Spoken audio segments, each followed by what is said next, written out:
Okay, so let's have a look into the SensiShot in detail. Like I said before, the SensiShot is a versatile and flexible scanner that offers different kind of variations from A3, A2 format up to A0, different kind of lightings, different kind of columns, motorized, manual, different kind of cameras you can use on that station.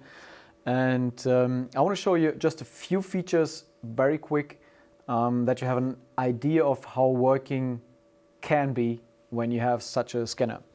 So you have two screens you can see here, one at the column and one at the side. This one is a touch screen where I can adjust the settings, start a scan, etc. And this one is a live preview monitor. Live preview, you can see when I lay down a piece of paper, you see that on live preview screen instantly it detects the piece of paper and lays a purple frame around it. The frame has a black border. The black border indicates that, like I said, it detects it perfectly and is already straightened. So when I press the scan button, scan is done. You can see on the top left corner a green button. When this green button turns yellow, I can turn the page or lay the next one down. You can see even smaller pages. Detection works perfectly. It's yellow. I can turn around because I want also the back side of the paper. The next scan. Now I have a small map which was folded, so I fold it out. I do the scan. Let's have a look at the back side. Nothing on, but my strategy says I want to scan the complete paper with the back side also. And like for example this one, we take this one also. So you see, scanning process is very, very fast and very, very easy. You just have to look at the live preview. And what you see now is when I move the paper on the board, you can see that it instantly detects the paper again. So it doesn't matter if you lay it in the middle, a little bit left or up. It doesn't matter, the scanner detects it and perfectly cuts the paper.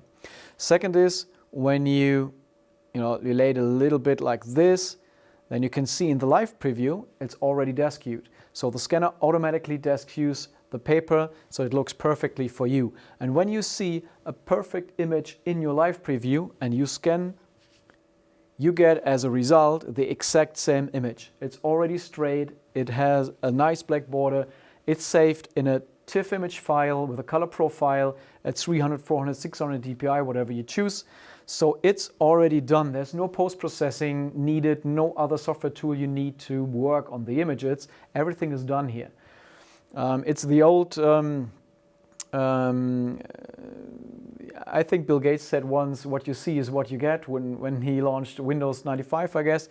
So it's the same here. What you see is what you get. What you see in the live preview, you get as a result afterwards. And that makes it so easy to use. This is one part of it. If we want to have a more detailed look into the images itself, we can use the touchscreen here. And we can go into the images and look at the quality. If we like what we see, we can use sharpening filters if we want to. Dependence on what kind of DPI I have. I can zoom into the image, of course, in detail and have a look at the images. And you can see it's crisp and clear, already color profiled, etc. And as you can see here in the preview, saved as a TIFF image. So sometimes you have images you don't want to use automatic desk queue, so you can turn it off with a click in the touchscreen and you can see instantly in the live preview that the image is not desk queued anymore. So now I have to manually lay it perfectly straight and then I can do a scan. Second option would be that you have documents that, let's simulate it with this one. It's just a drawing with a lot of paper around it, and let's say you don't want the complete paper but just the image or the drawing here inside. So then I will turn on again the straight and I will deactivate the automatic detection. Now I have a frame that I can manually with my mouse adjust the size, and not only adjust the size but also move it around with my mouse. So even if I have documents where the software is not perfect in detecting it or maybe straighten it perfectly, you can easily, just with one click, turn it off and do it manually. So it gives you all the options you need. So let's say you want to scan books or like bounded materials I did before. I just showed with this paper with 2 pages, you can switch to left and right page, and I will activate the auto format detection again. And now you can see that I have a red frame and a green frame. So it shows you the left and the right page. And when I do a scan, it will do one scan, but divide the scan into 2 pages that you can see here, a left and a right page. So this is how you can scan books, left page, right page, etc. But also you can switch with one click again to the full page mode and have just one image, one frame for these both papers. So one more thing I want to show you, which is really interesting, is scanning with very high quality, with very high DPI. Because we're using here a camera-based system, what we can do is we can lower the camera head and we can go down and increase the DPI. I can even go lower. I can use a macro lens if I want to. I'm just showing you how it works and not going too much into detail right now. So the first thing I want to do is, you can see that the image is blurred right now, of course, because I lowered the camera so it's not sharp anymore. So I just press one button, it does an autofocus. Now the image is sharp in the live preview. It looks perfectly in my live preview. So I do a scan again. And now I have an image with very high quality where, okay, you cannot see it right now through the camera, but on this postcard, there is a small building. And in this small building, or on the small building, is something written. I cannot read it with my eyes, but I can read it in the scan. So this is how high the quality can be. And also you can imagine if you use a macro lens and you go very high with a lighting table and scan slides with 6000 DPI, there's nothing that the camera will miss when scanning these. So you have a wide variation of objects you can scan here. Just one thing to make it very clear again. Yes, we use a camera here, and it's made to be used by archivists, by librarians, but also for untrained people or interns or whatever. All the camera settings are locked in the software. So if I want to change anything here, I need to type in a password. Otherwise, I have no chance to change the color settings, the camera settings, the ICC profiling, and so on. So this secures that your settings for your project are default set every time you start the scanner and cannot be changed by the operator. Of course, this is mandatory to, in the end, guarantee high quality throughout the complete process. Just 2 things more I want to show you about the software and the options you have. So I scanned now a lot of pages here, now on the SensiSpeed, on the SensiShot before, etc.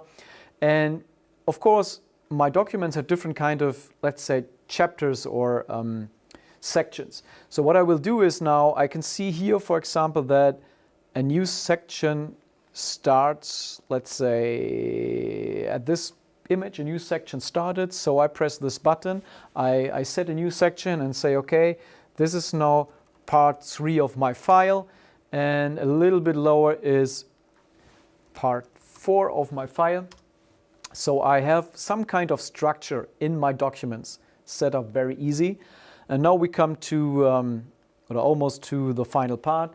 So also, of course, I can rotate the image afterwards. I can cut it.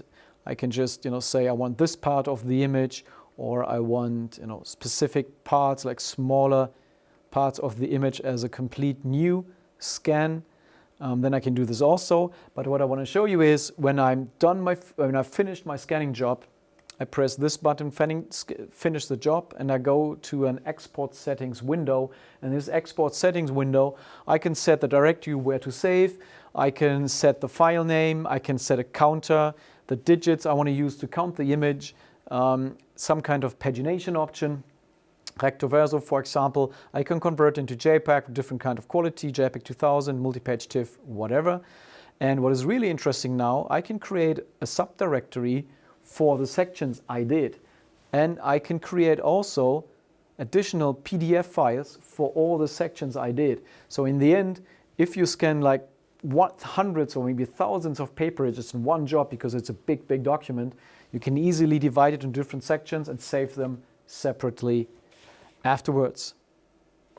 Like I said before, it's also possible to scan 3D objects or smaller objects. Like I want to show you on on my screen here, for example, this is a test scan like Habar. So we have many manual natural history museums that scan Habars with it. Or let me show you. I have some more, yeah, like seals. You know, seals and archives, you know them. Coins, medals, stones. So here, like a slide. Here you have a slide or a glass plate. Negatives that we have. Also, everything you can see here can be scanned, and also in a very high quality. So I think that's it in a very fast pace about the SensiShot. There are, of course, a lot of more things I can show you in detail, but I would say we keep that for a second demo, I would say. So let's go over to